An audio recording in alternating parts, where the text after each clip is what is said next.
Hey guys, how's it going? It's been a while, huh? Anyways, we are back, and we're going to be talking about the juicy loot that we are going to gain access to in Phase 3 with Blackwing Lair coming out.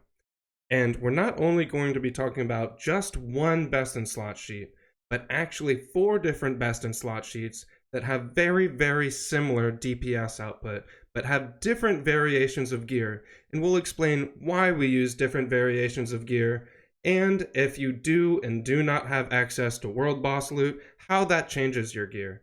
And on top of that, we're actually going to be talking about not just the absolute best in slot, but certain items that you want to get on your way towards best in slot, sort of stepping stone items. But before we get into the best in slot sheet, I do want to mention that we are using the classic Wowhead outfitter tool. And this outfitter tool is great, however, it doesn't take into account elemental damage. It will not show the total amount of plus shadow damage that you have, or plus fire damage, and so on and so on. So it will show you the total amount of spell power that each gear setup is going to give you. However, it is leaving out the plus shadow damage gear. So if you see a little bit of variation in the different setups and their spell damage values, always remember to take into account if there's any plus shadow damage items, such as Band of Dark Dominion or Ebony Flame Gauntlets. But without further ado, let's get into the video, guys.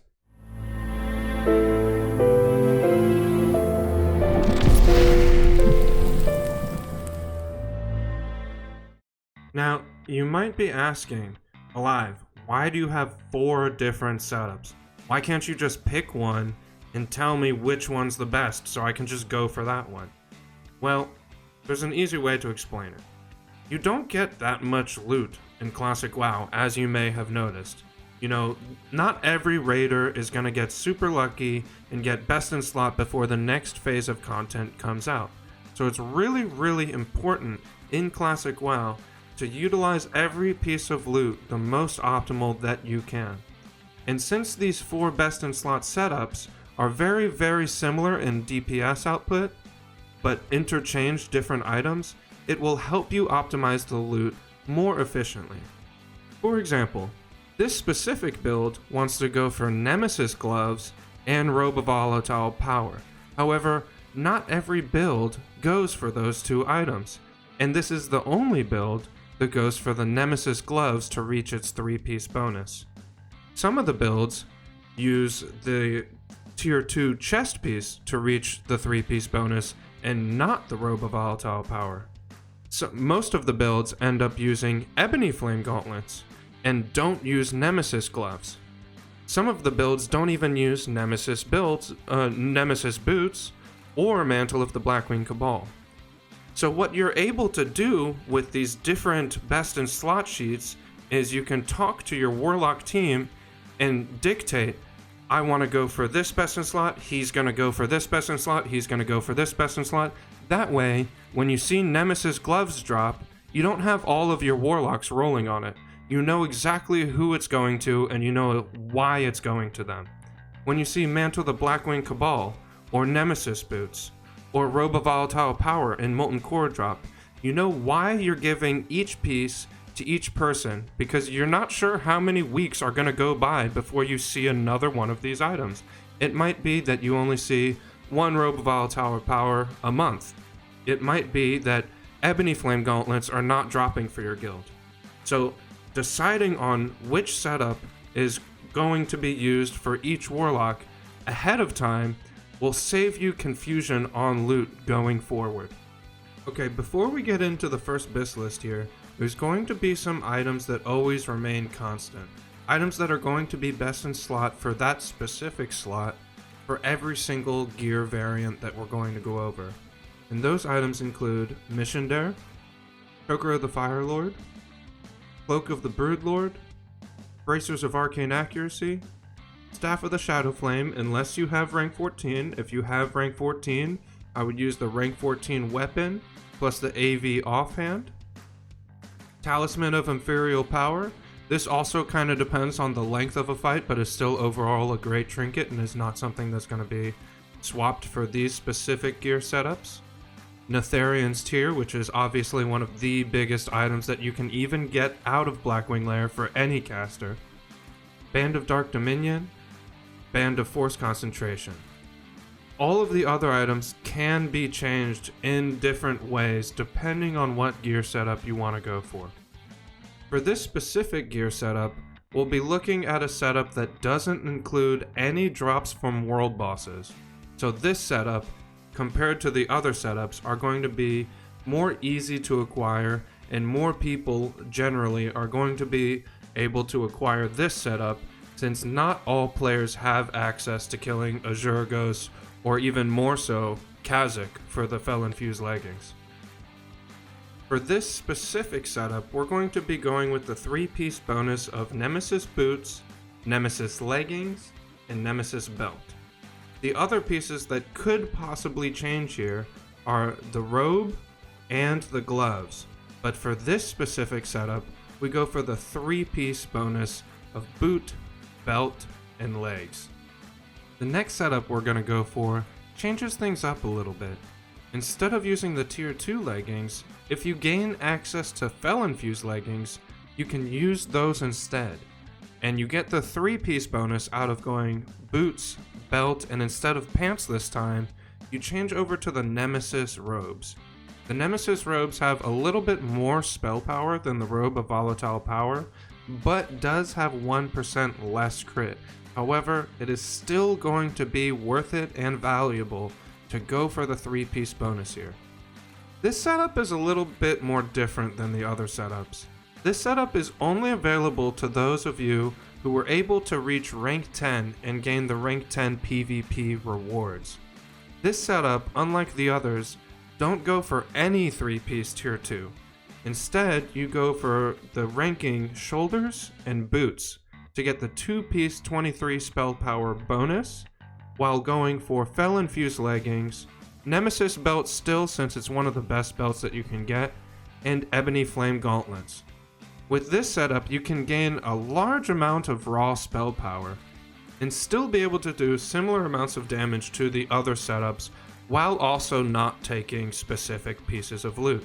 For example, if a Warlock ends up going for this setup, then he can bypass on getting Mantle of Blackwing Cabal. He can pass on getting tier 2 boots. This allows you to diversify the loot that's going out to your raid members and gearing everyone at the same time efficiently. The fourth and final setup is technically the strongest setup. However, it's only the strongest by a small margin. So generally speaking, it's mostly going to be just as strong as the other setups. This setup goes for the 3-piece bonus again. However, unlike the other builds, this doesn't use the Ebony Flame gauntlets. It uses the tier 2 gauntlets, boots, and belt to reach your 3-piece bonus, while still using the crit from Robe of Volatile Power and the raw huge amount of shadow power from the Fel infused leggings. One last thing to discuss is, just because an item isn't on one of these best in slot sheets does not mean that it's a bad PvE item. These best in slot sheets are telling you what is best if you have all of the gear available to you, but it doesn't explain much about the journey towards getting to best in slot. For example, until you are able to gain access to Bracers of Arcane Accuracy, maybe your guild hasn't seen that many, maybe it's going to mages, maybe you just haven't rolled very high, or you don't have enough DKP to join or to gain access to these. Instead, you can opt to use the tier 2 bracers. Tier 2 bracers have a little bit less spell power, but overall are a very useful piece towards reaching 3-piece bonus.